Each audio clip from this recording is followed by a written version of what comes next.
નમસ્કાર વિદ્યાર્થી મિત્રો, આજે આપણે ધોરણ 5ના ગુજરાતી વિષયના એકમ 5 કોરો કાચબો ભીનો ચાંદોના ભાગ 2માં ચાંદો પકડ્યો વાર્તાના બાકી રહેતા ભાગની સમજૂતી મેળવીશું, જે આ મુજબ છે. એક વખતની વાત છે.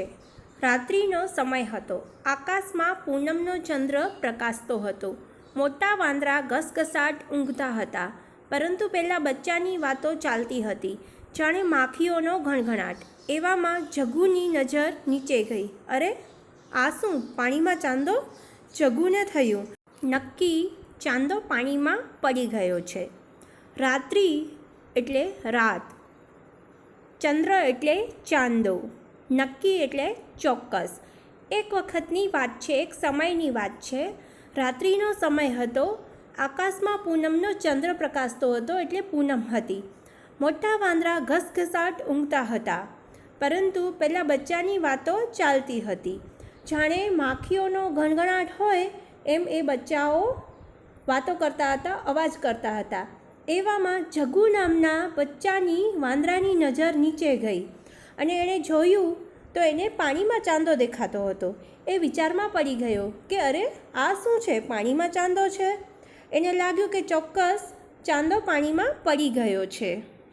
જગ્ગુએ હળવેથી બીજા બચ્ચાને કહ્યું, ફટાફટ આવો, અહીં જુઓ, ચાંદો તળાવમાં પડી ગયો છે. વાનર સેનાના બધા બચ્ચાએ ચૂપચાપ નીચે જોયું. તળાવના શાંત જળમાં ચંદ્રનું પ્રતિબિંબ દેખાતું હતું. બચ્ચા કહે, અરે, આ તો ચાંદો જ પડી ગયો છે. ચિંપુ કહે, ના ના, આ ચાંદો નથી, આ ચાંદો નથી, આ તો સરસ મજાનું ફળ છે. મોન્ટી બોલ્યું, જે હોય તે છે. કેવું રૂપાળું, ચાંદો હોય કે ફળ, એને પાણીમાંથી બહાર તો કાઢો. ચિંપુ કહે, મહાબલી દાદાને જગાડીએ. ફટાફટ એટલે ઝડપથી. જગ્ગુએ હળવેથી ધીમેથી બીજા બચ્ચાઓને કહ્યું, ફટાફટ આવો, અહીં જુઓ, ચાંદો તળાવમાં પડી ગયો છે. અને વાનર સેનાના બધા બચ્ચાએ ચૂપચાપ શાંતિથી નીચે જોયું. તળાવના શાંત જળમાં, પાણીમાં ચંદ્રનું પ્રતિબિંબ, એનો પડછાયો દેખાતો હતો. બચ્ચા કહે, અરે, આ તો ચાંદો જ પડી ગયો છે. તો ચિંપુ નામનો જે નાનો વાંદરાનું બચ્ચું હતું એ કહે છે, ના, આ ચાંદો નથી, આ તો સરસ મજાનું ફળ છે.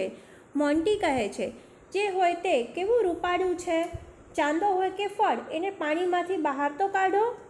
ચિંપુ પાછો કહે છે, તો મહાબલી દાદાને જગાડીએ. પણ તેને પાણીમાંથી કાઢવું કઈ રીતે?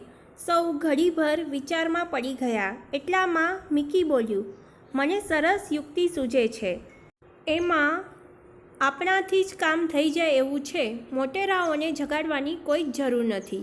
બધા બોલી પડ્યા, જલ્દી બોલ, શું કરીએ? મિકી બોલ્યું, જગ્ગુ ઝાડની ડાળી પકડીને લટકશે, ચિંપુ તેની પૂંછડી પકડીને લટકશે, મોન્ટી ચિંપુની પૂંછડી પકડીને લટકશે.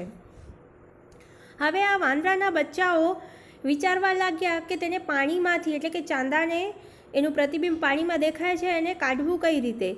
સૌ ઘડીભર એટલે ક્ષણ, એક સમય માટે વિચારમાં પડી ગયા. અને મિકી નામનું વાંદરું બોલ્યું, મને એક સરસ યુક્તિ, તરકીબ સૂઝે છે.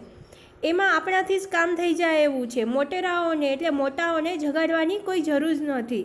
બધા બોલી ઉઠ્યા, જલ્દી બોલ, શું કરીએ? ત્યારે મિકી બોલ્યું, જગ્ગુ ઝાડની ડાળી પકડીને લટકશે, ચિંપુ તેની પૂંછડી પકડશે અને મોન્ટી તેની પૂંછડી પકડીને લટકશે.